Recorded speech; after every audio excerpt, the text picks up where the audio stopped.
Boa noite. A TV Câmara exibe agora a live sobre liderança na advocacia. O tema foi debatido por Jamila Etzar e Ayrton Rafael Bier. Boa noite, doutora Ayrton. Boa noite. Tudo bem? Tudo bem, obrigado. Até me assustei, esse meu convidado me abandonou. De forma alguma, não te deixaria na mão. De forma alguma, é uma honra ter recebido esse convite e poder estar aqui. Imagina, eu que agradeço. A honra é minha. Muito obrigada pela disponibilidade do tempo com relação à nossa profissão. Como é desgastante, como a gente fica nervoso, preocupado. E como nós nos queixamos bastante, eu me queixo seguidamente da profissão. E pensando, será que é tudo isso mesmo? Que é puxado, que é desgastante? Ou nós que somos dramáticos? O que você me diz sobre esse tema? Boa reflexão, né? Eu não tinha parado para pensar nesse sentido, né? Será que somos dramáticos ou será que realmente a profissão é difícil? Se somos dramáticos, talvez um pouco, né? Que a profissão é difícil, sim, ela é. Mas assim, não é tão mais difícil quanto as outras, né? Então, todas as suas profissões têm as devidas, as peculiares dificuldades, né? E a gente acaba, daqui a pouquinho, se apavorando, né? Quando a gente se depara com situações novas, né? Mas é importante a gente saber que as outras profissões também têm suas dificuldades, ainda mais nós que trabalhamos na área trabalhista, né? Que estamos ligados também às outras profissões, né? Então, eu acho que a advocacia é difícil, mas tanto quanto as demais profissões. Não é mais. Né? Estamos supervalorizando as dificuldades. Porque às vezes o problema, o que eu vejo assim, um problema grande na nossa profissão é que nem tudo está ao nosso alcance, né?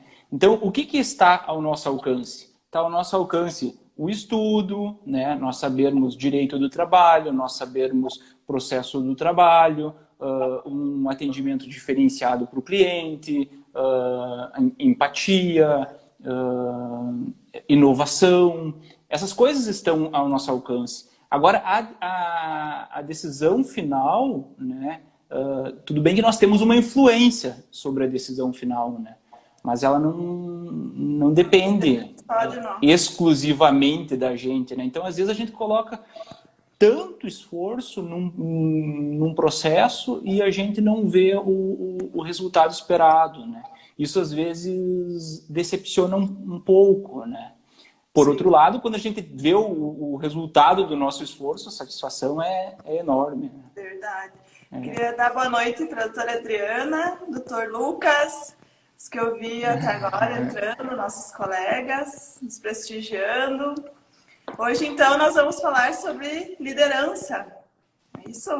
Uma temática bem interessante, que está sempre em alta, né? Que o doutor Ayrton, como eu falei, vai ser a nossa case de sucesso hoje dessa live. Com certeza. É uma inspiração. Como nossos colegas todos dizem, doutora Bianca também, um abraço, doutora Bianca, minha parceira. Agora nós estamos empreendendo também na ABA, né, na Associação Brasileira de Advogados. A doutora Bianca está ao meu lado. E todas essas associações, né, fazem parte um pouco dessa questão que o doutor Ayrton vai falar para nós aqui hoje sobre a liderança. Pode já ir adentrando na temática. Muito obrigada novamente pelo convite, ter aceito o convite, pela participação. Eu que agradeço, né? É sempre uma satisfação estar falando contigo. A gente tem uma relação de anos aí, né? Nos damos super bem, graças a Deus, né? Nos conhecemos lá, digamos, um pouco mais novos, né? Há um tempo atrás, fazendo audiências na cidade de Casca, né?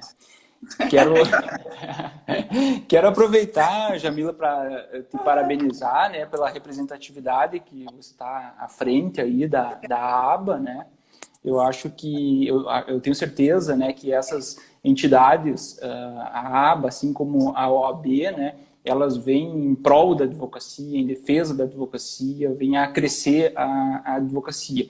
E é importante nós termos profissionais de destaque, como você é, à frente dessas instituições, né? Então, parabéns, eu não tinha ainda te parabenizado, assim, digamos que pessoalmente agora está um pouco difícil, né? Mas Sim, remotamente, tá. né? Conto com a tua participação, como sempre. Participação Claro. ativa. Uhum, com certeza, com certeza. Tudo que vem a agregar à classe, eu tô metido. De uma forma ou outra, eu tô ali procurando contribuir. Sempre Né? somando. Bom, falar de liderança na advocacia, né? Você já tinha me convidado há um tempo atrás para falar sobre liderança para uma turma tua. Gostaria que você tivesse presenciado aquela minha fala, né? Mas você estava ausente, falei para os teus alunos, né? É difícil a gente se auto-intitular líder, né? Eu não consigo me auto-intitular líder. A gente procura estar à frente e procura puxar uma equipe junto, né? Trazer todos juntos, né? Agora, como que se forma um líder, né? Como que se forma um profissional de sucesso? Eu não vejo receita de bolo, né? Eu considero que eu caminhei bastante, que eu andei bastante, mas estou muito distante do lugar onde eu quero chegar. Então, o caminho ainda está sendo trilhado. Então, assim, ó, no meu caso, eu comecei a faculdade lá em Porto Alegre, comecei a faculdade na PUC, né? Sempre quis direito, não sei explicar, acho que um pouco foi, talvez, influência de mãe, de pai, talvez um sonho frustrado deles. Eu sou o primeiro a ter nível superior na família, né? E me vi envolto nessa profissão, né? A gente faz um planejamento de tempo e a gente tem que estar preparado porque às vezes aquele planejamento ele foge do nosso controle, né? Então eu comecei a faculdade, foi bem no ano que instituíram o currículo de 6 anos, né? Antes era, hoje é 5, né? Antes era 5, comecei a faculdade e instituíram o currículo de 6 anos. Beleza, então aquela ideia de me formar em tal idade, acho que era 22 anos que eu tinha feito o cálculo, se foi para as cucuias, né?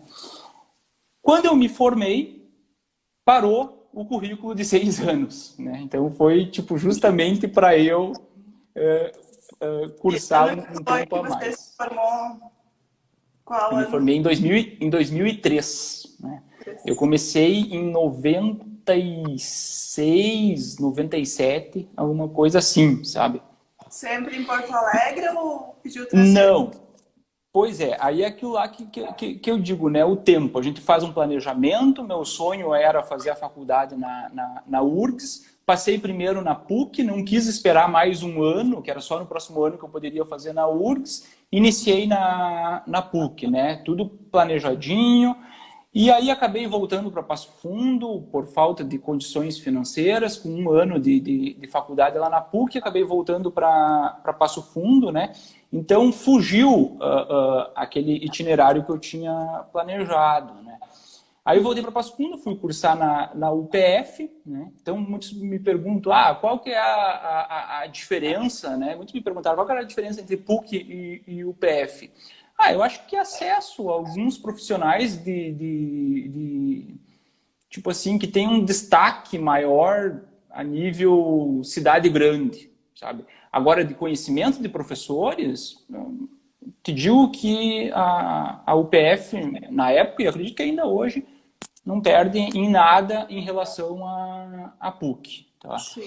Aí vim para cá, tive que parar a faculdade por falta de dinheiro, né? E me surgiu um negócio, coloquei um negócio, uma teleentrega de viandas, fui trabalhar com um restaurante, sabe? Para conseguir juntar dinheiro, para conseguir voltar à faculdade, né? E naquele período, e deu tudo errado. Deu tudo errado, quebrei, sofri reclamação trabalhista, sabe? Sério? Sim, motoboy com reclamação trabalhista, cozinheira com reclamação trabalhista, auxiliar de cozinha, garçom, sabe? É aí que você pegou o gosto pelo direito do trabalho. Tá louco, longe disso, não queria saber de direito do trabalho, né? E aí é importante a gente enxergar essas coisas, olhar para o passado e ver, né? Tipo, lá quando estava dando tudo errado, eu pensei, tá dando tudo errado, né? Hoje eu vejo que aquilo lá contribuiu para a minha formação. Mas é a maturidade que traz esse olhar diferenciado, né, para as dificuldades do passado, né? Então hoje eu só tenho a agradecer tudo aquilo que eu passei, né? Enfim, consegui voltar à faculdade, né? Me formei, e daí aquela coisa de abrir o escritório, né? Aí era uma turma de 60 e poucos, mais ou menos. Muitos abriram escritório. Olha, eu acho que uns 30 e poucos devem ter aberto o escritório assim de imediato. E que daquela turma que hoje continua na advocacia, né, no mercado da advocacia, olha, eu acho que não chega a 4 ou 5. São pouquíssimos mesmos, né? E aí tive várias sociedades, né? Cada uma me agregou em algum sentido, né? Eu procurava estar sempre com pessoas que fossem iguais a mim, né? E essas sociedades me fizeram enxergar que a gente tem que buscar pessoas diferentes da gente, né? Que elas vão nos agregar, né? E aí, hoje eu sou o profissional que eu sou, né? Aquilo que eu te disse, tenho muito ainda pela frente, mas agradeço muito ao passado, à trajetória, as coisas que não deram certo. Eu sou muito grato a elas porque contribuíram para a minha formação. Então, hoje, o que eu vejo como um líder na advocacia, um profissional de sucesso na advocacia, tá? Como que eu enxergo esse profissional? Eu acho que a base é o conhecimento de direito e de processo, né? Isso é indiscutível, né? Então, é fundamental. Qualquer advogado tem que ter esse conhecimento, saber muito, né, do direito e de processo. Para a gente chegar a ser um advogado de sucesso, é bom a gente se espelhar em alguém, né? A gente olhar um profissional de destaque, né? Então, eu sempre procurei enxergar profissionais que estavam mais acima, né? Então, eu tive como referência o Cabanelos Chu, o juiz Henrique Cabanelos Chu, do escritório Cabanelos, de Porto Alegre, uma referência para mim. A sempre comenta desse escritório que ela também tem como referência. Isso, nós tivemos um relacionamento, né, de início de carreira lá com eles, uma parceria, sabe? E eu, um advogado novo, assim, sabe, me encontrando ainda, eu sempre tive ele, enxerguei ele, Aí o Dr. Newton Sarati, também, advogado trabalhista, de escritório trabalhista forte, sabe? Então também tive como referência, né? Então é importante o conhecimento, você ter uma referência, você ter empatia, né? Empatia pelo teu cliente, empatia pela parte contrária, pelo servidor público, né? Esses dias eu fiz uma live da 2S ali, eu estava referindo a importância, né, de a gente respeitar o servidor público, né? Eu sempre procurei respeitar o servidor público e sempre ensinei para os advogados, ensinei para os estagiários que passaram aqui pelo escritório esse respeito ao servidor público, né? As coisas fluem melhor para a gente, fluem melhor no processo, né? Aquela coisa, algumas coisinhas que eu aprendi, assim, sabe, que eu acho que é necessário ter um líder, foram em cursos de relacionamento, sabe? Assim, tipo, de como se portar, identificar a competência, sabe? Da gente. O autoconhecimento é importante. É importante a gente reconhecer os erros da gente. Então, assim, Jamila, é importante, errei, reconheço e vou corrigir, sabe? Como é difícil isso, quebrar essa barreira de reconhecer o erro e consertar, tentar consertar, é muito difícil. A gente tem aquela mania de ficar teimando, né, no erro, mesmo quando enxerga. Não, enxergou, viu que está errado, reconhece. Ou se ofender se alguém, né, te aponta certo erro, ficar ofendido, não aceitar com bons olhos, isso é muito comum.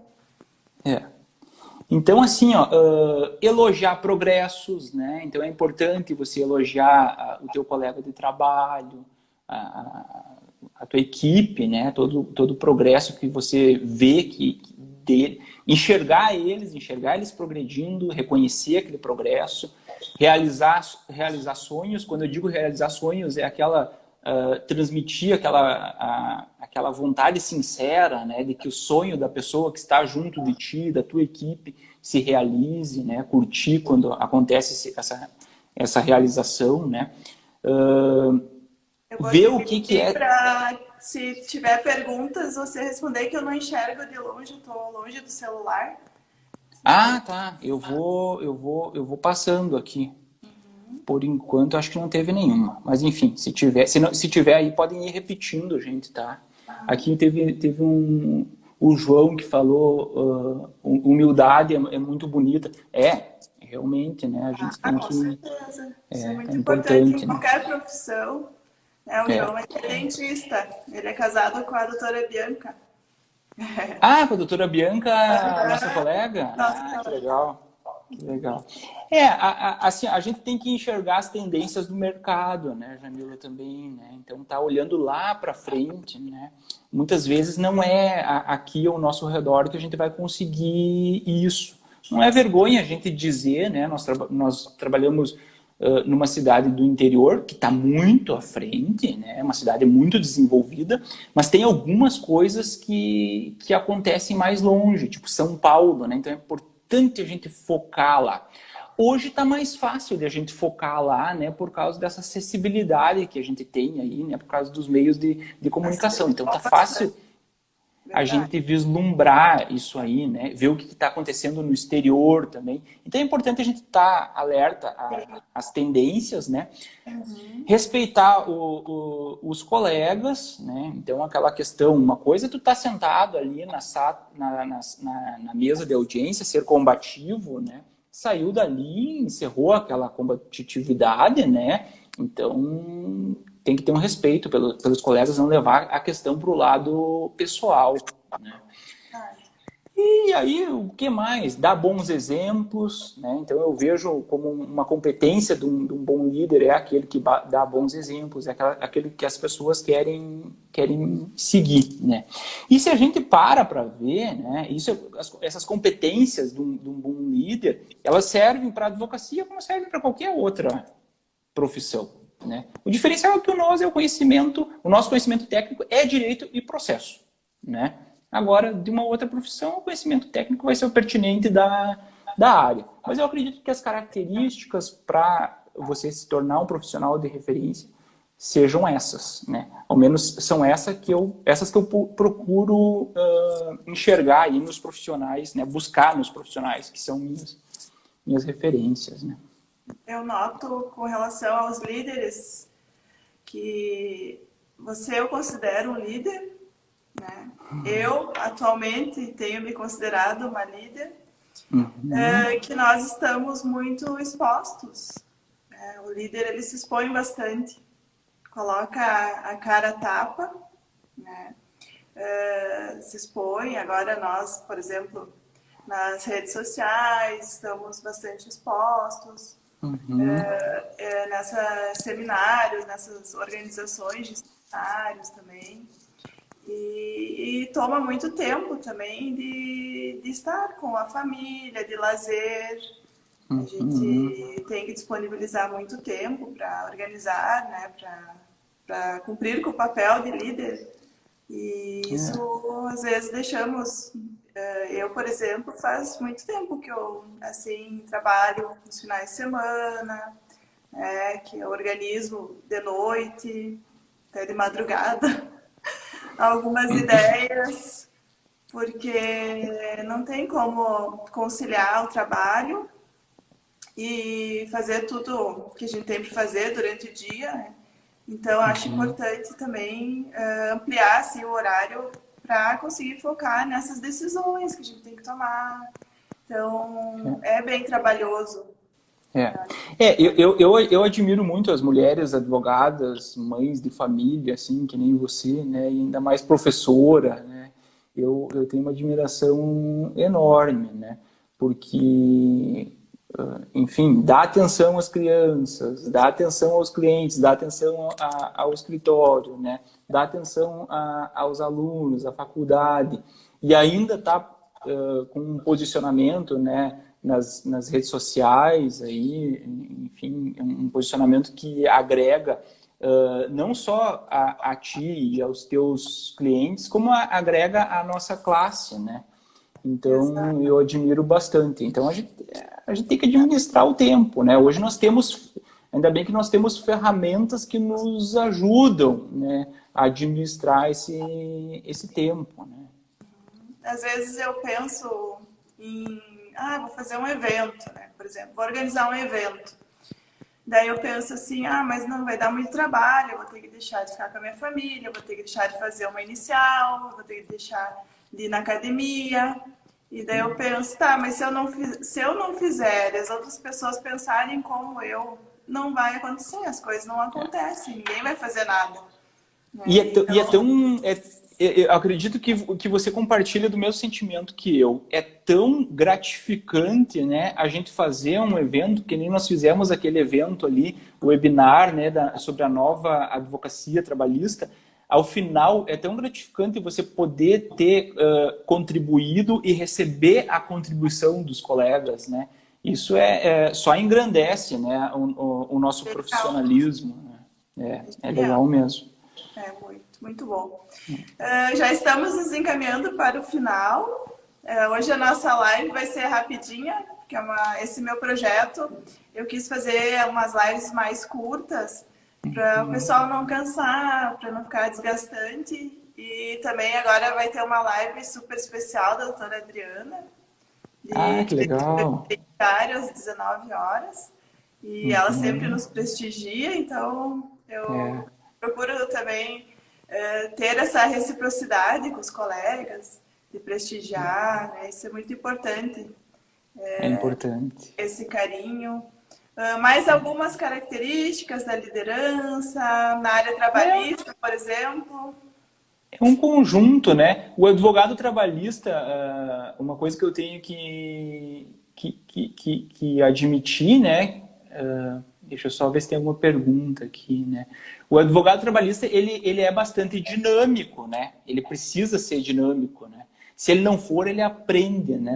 No dia a dia, ali, na audiência principalmente. Eu considero os juízes do trabalho bastante dinâmicos, né?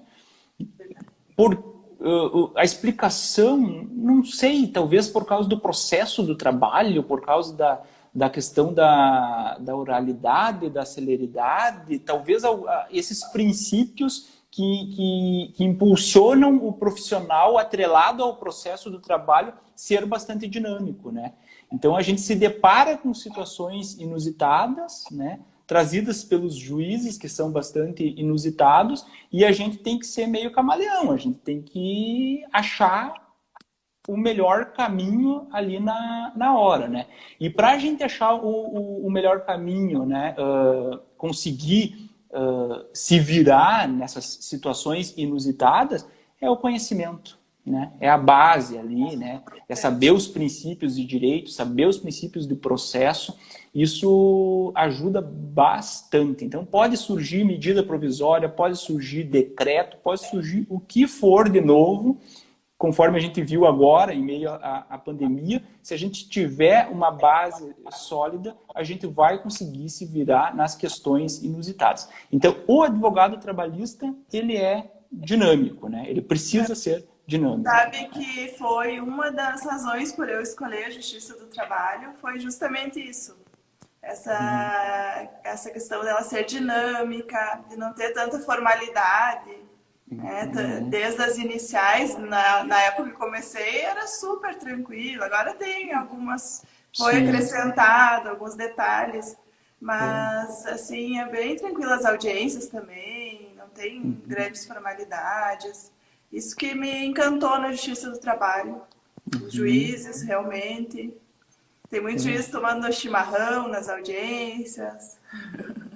Bem tranquilo, conversa, numa boa.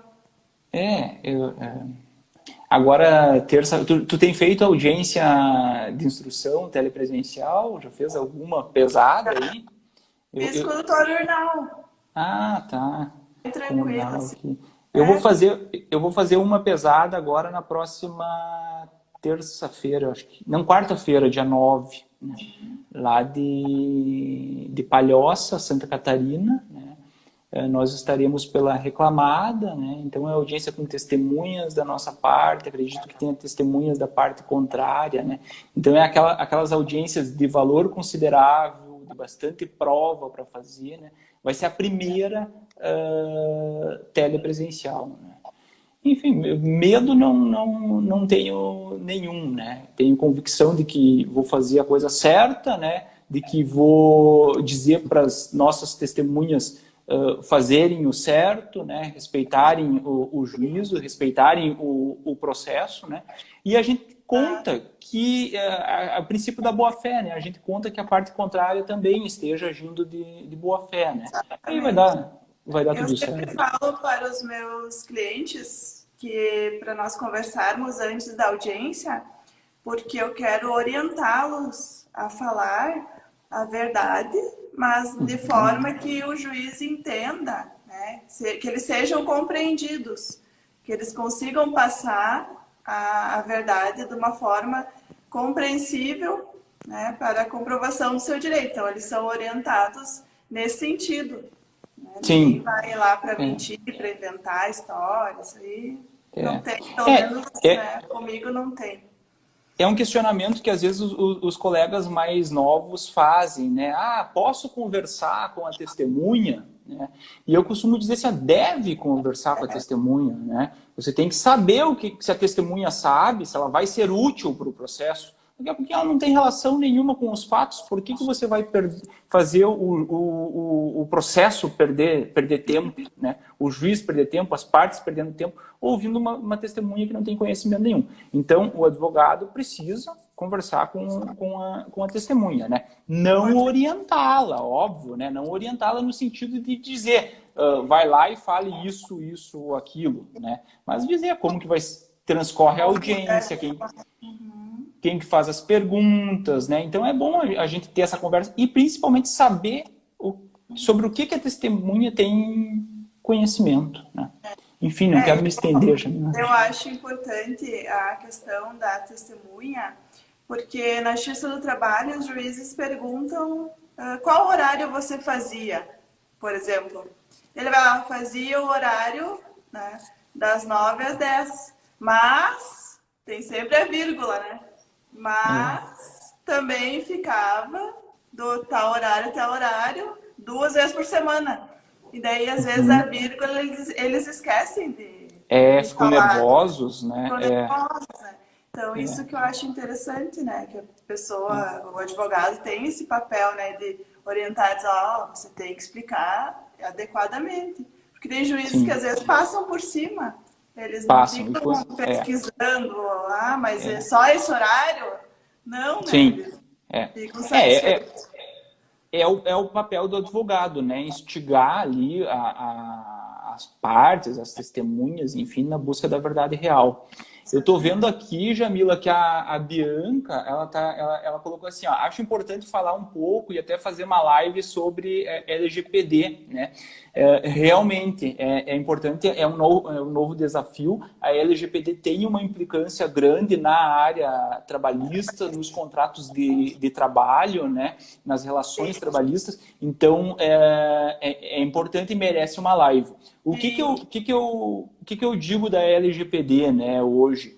os advogados, eu estou vendo, falo abertamente aqui, enfim, o que eu falo aqui no escritório, eu falo aqui para vocês, né? Eu tenho visto muito advogado se metendo a fazer implantação de LGPD nas empresas. Ok, pode fazer, mas tem que ter uma assessoria técnica também, sabe? Então tem que ter uma empresa por trás que entenda de TI, né? Para implantar um sistema aí. Então, o nosso conhecimento, a nossa implantação de LGPD, ela pode ser feita, a gente pode atuar, mas ela tem uma limitação. Nós temos que respeitar essa limitação. É aquela questão da multidisciplinaridade, né, que envolve os serviços prestados, né? E, então, a LGPD, eu vejo que um advogado, para prestar o melhor serviço, a melhor assessoria dentro da LGPD, ele vai ter que ter uma assessoria da área da informática, de TI. Claro, tem que pedir ajuda. Tem que pedir ajuda. Esse realmente merece uma live aí. Vou te desafiar, Jamila. A Bianca, vamos, Bianca. Isso, deu ideia, agora encara. Boa. Porque assim, ó, essas questões que são bastante diferentes, tem que tomar muito cuidado, né? Tem que ter uma atenção especial para implantação dentro das empresas. Que nem empresas que já estão alterando os contratos de trabalho com base na nova lei, então tem que tomar bastante cuidado. A gente tem que ter esse cuidado, né? Eu falo muito que dentro do escritório a gente trabalha com compliance, então a gente entra dentro das empresas, oferece, presta o serviço de compliance, adequação da empresa à legislação, principalmente o compliance trabalhista, né? Só que a gente tem que ter um cuidado muito grande quando a gente entra dentro de uma empresa para prestar um serviço assim, né? Não entrar lá e querer revolucionar a empresa, né? Porque às vezes a empresa não está preparada para isso, né? Então, às vezes, a gente pode chegar com uma ânsia muito grande de oferecer um serviço maravilhoso, mas a empresa não está preparada. Então, a gente tem que ter o feeling, né? Para enxergar, né? Não, essa empresa eu não posso implantar tudo o que eu tenho a oferecer, né? Então vamos começar aos poucos, né? Vamos pegar determinado ponto, determinada situação, vamos pegar um regulamento interno, vamos trabalhar uma digitalização de ponto, de folha, alguma coisa nesse sentido assim mais pontual, né? E aí gradativamente você vai vendo o que você pode ter, o que você pode oferecer para as empresas, né? Então esse é um cuidado também aí que a gente tem que ter, nós da advocacia, né? Às vezes a gente vai na ânsia de oferecer o serviço, mas o cliente não está preparado para... Outra coisa, tá? Sem querer me estender, é importante a gente pedir para o cliente o que ele quer. Às vezes a gente esquece de pedir o que o cliente quer, né? Tu começa uma conversa ali com o cliente, eu tenho isso para oferecer, tu pode fazer isso. Primeira coisa, o que tu quer? Né? A primeira coisa que a gente tem que perguntar, o que ele quer. E daí, em cima disso, que a gente vai oferecer o nosso serviço. Importantíssimo. Muito obrigada, então, pelas considerações. Acredito que as pessoas que nos assistiram, teve bastante colegas que entraram, ficaram muito felizes em ouvir a nossa live. Um agradecimento especial, então, por ter aceito o convite, sempre uma honra participar ao teu lado de lives. A gente já começou desde o início da pandemia, a nossa parceria de lives. Estamos aí firmes e fortes. Metendo a cara, né? Metendo a cara. Desavergonhadamente, né? A gente vai para frente do celular ali e começa a falar. Jamila, eu que tenho a agradecer, é sempre uma satisfação enorme falar contigo, sabe? Você é uma profissional que eu admiro, que eu conheço há tempo, então nós temos acompanhado um ao outro aí a trajetória profissional, a admiração que eu tenho por ti, eu tenho certeza que você tem por mim, né? Então nós temos um link legal aí, né? E muito obrigado por ter me convidado, é um prazer enorme, estou sempre à disposição. Certo, vamos marcar, com certeza. Terá muitas ainda pela frente. Então tá, obrigada a todos que nos assistiram. Acredito que não teve nenhuma pergunta, né? Só algumas considerações. Obrigada aos colegas, a doutora Bianca, novamente. Doutor Lucas, eu vi que a minha irmã, a doutora Marinara, entrou, meu marido, toda a família, né? Até Que minha legal. sobrinha participou, a Bia Limões. Então, nosso público foi bem seleto. Que legal. Que legal. Que bom. Obrigada, então. Vamos descansar que amanhã tem mais. Isso aí, eu vou estudar um pouco. Um abraço. Um abração. Beijo. Valeu. Até a próxima.